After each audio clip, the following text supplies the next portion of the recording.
Hi and welcome to episode number 651 with whatsforchow.com. Today's episode is very exciting. We're going to make a Tabasco style hot sauce with a difference. The idea for this came from a small Portuguese restaurant down the road from me.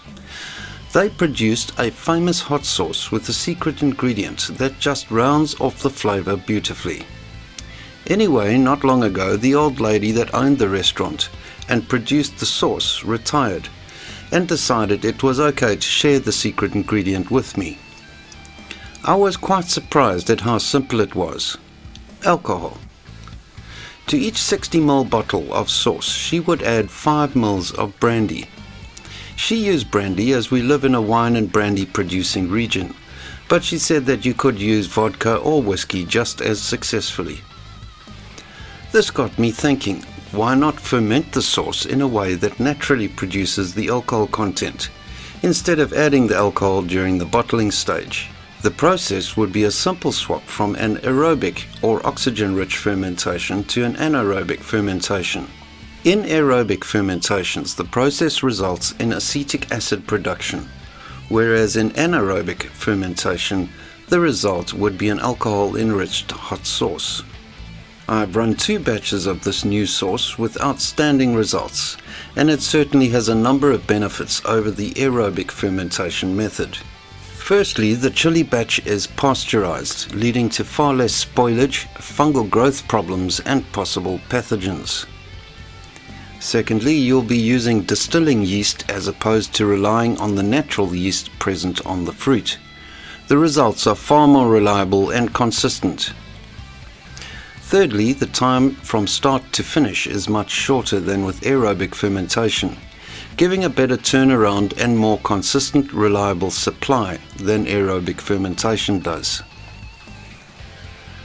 The resulting product is good, if not better, than a naturally fermented product. Personally, I prefer the new product as the alcohol really does smooth the flavour profile of the sauce. This really is subjective, so the only way you will know which one you prefer is by making them yourself. The new method is an absolutely no headache, no hassle way to reliably and successfully make an amazing hot sauce that is as good, if not better, than the top brands out there, in a much shorter space of time. Okay, enough of the yakking, let's get started. This recipe will make just under 8 litres of Tabasco style sauce. Trim the stalks from a load of Tabasco chilies and measure out 1200 grams of the chilies. You can also use bird's eye, serrano or any other hot chili peppers. It is important to weigh the peppers after trimming the stalks, otherwise your quantities will be incorrect. Transfer the peppers to your food processor along with 1 litre of water and process these until quite fine. If your processor is on the smaller side, this may have to be done in batches.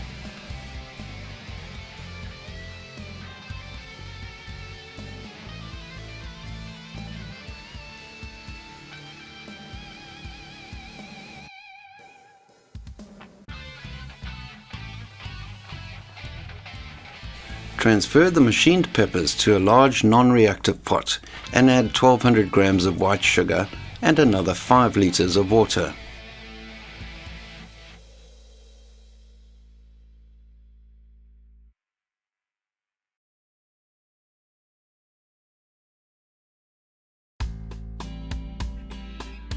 Place the pot over medium heat and heat the mixture up to 70 Celsius or 158 Fahrenheit. This will pasteurize the mixture and dissolve the sugar. Remove the pot from the heat, put the lid on and allow this to cool to 35 Celsius or 95 Fahrenheit before continuing. As the mixture starts getting closer to 35 Celsius, start to prepare your fermentation ingredients. These include 6 grams of distiller's yeast, 6 grams of yeast nutrients, 6 grams of yeast activator, and 6 grams of diammonium phosphate.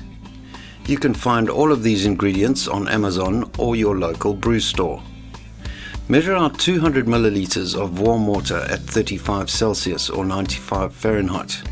Add the yeast and the yeast activator. Stir this briefly and put it aside for 15 minutes.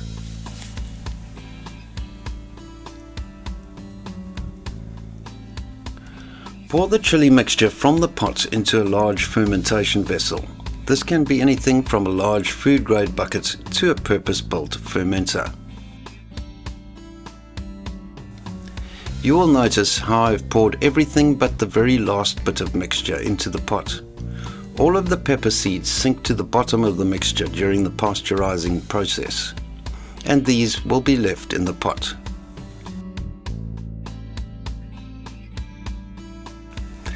Add the yeast nutrients and diammonium phosphate to the fermentation vessel and stir these in.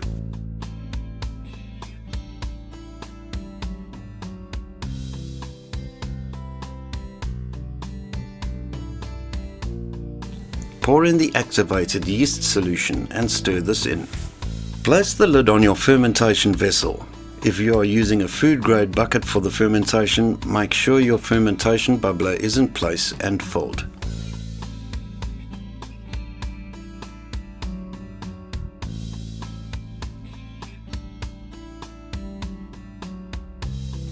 After 24 hours, all the solids will have risen to the top of the liquid. The yeast is giving off massive amounts of carbon dioxide, and this latches onto the solids and makes them float to the top. The CO2 also collects below this carpet of solids, causing fascinating bulges in the carpet of solids. Use a sterilized spoon to stir the solids back into the liquid. This will release most of the trapped CO2 and prevent this carpet from causing any fungal growth along the top of the vessel. This process will be repeated every day for 6 to 7 days until the fermentation slows down and most of the solids remain at the bottom of the fermentation vessel. It can take anything from 10 to 14 days for the fermentation to be totally complete. The complete fermentation can be noted by the complete absence of bubbling or foaming, and on tasting the liquid, there is no sugar remaining in the liquid. This means that the yeast has completely consumed all of the sugar in the solution, and fermentation has finished. There will be a noticeable alcoholic aroma as well, along with the strong pepper aroma.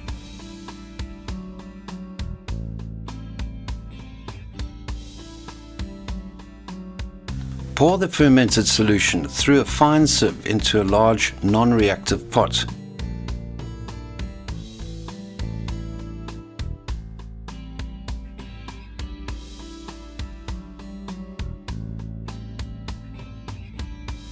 Once again, I am leaving the last little bit in the vessel. This is mostly comprised of seeds that we missed on the first pouring, yeast cells and a little of the solids. Use a silicone spatula to stir the solid pulp around in the sieve. This allows the remaining liquid to escape through the sieve. It also helps to scrape the outside of the sieve down as well. Once the pulp has reached half of its original quantity, transfer the pulp to a tall jug. Use your stick blender to machine this to a very fine paste. You may have to do this in batches.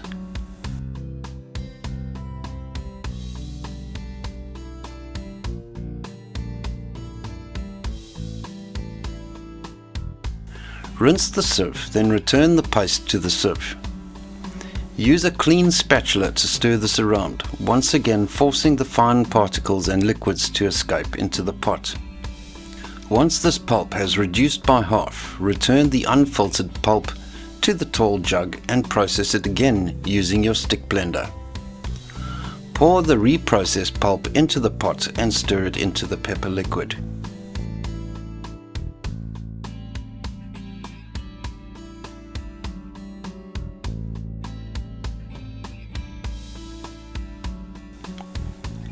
Add 130 grams of Himalayan rock salt. This is 2% of the total volume of the liquid at this stage of the process. Add 100 grams of sugar and stir this in. We're not trying to sweeten the liquid. 100 grams of sugar will be barely discernible in this quantity of liquid, and it is added to temper and smooth the burn of the peppers. This is followed by 1.2 litres of white vinegar.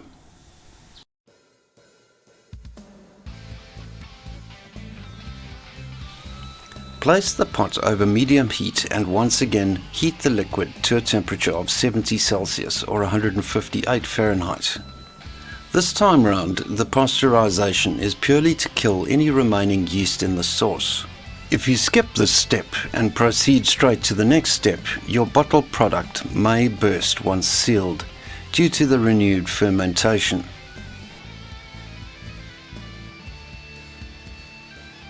Transfer 550 ml of the sauce to a tall jug. Add 2.5 milliliters or half a teaspoon of xanthan gum to the jug. Use your stick blender to beat this into the sauce. The sauce will thicken to a syrupy consistency that will coat the back of a spoon. The xanthan gum effectively suspends all of the microscopic solid particles in the liquid, ensuring that you will have no precipitation of solids in the sauce. Notice how the sauce has lightened in color. This is an optical illusion caused by the billions of microscopic bubbles in the sauce introduced during the blending process. After a few hours, the bubbles will return to the top of the liquid and the color will return to its original deep red hue. Continue with the remaining sauce until all of it has been stabilized and thickened. Then proceed with bottling and you are done. You can find the printable version of this recipe on our website whatsforchow.com, along with the troubleshooting list should you have any problems during the process.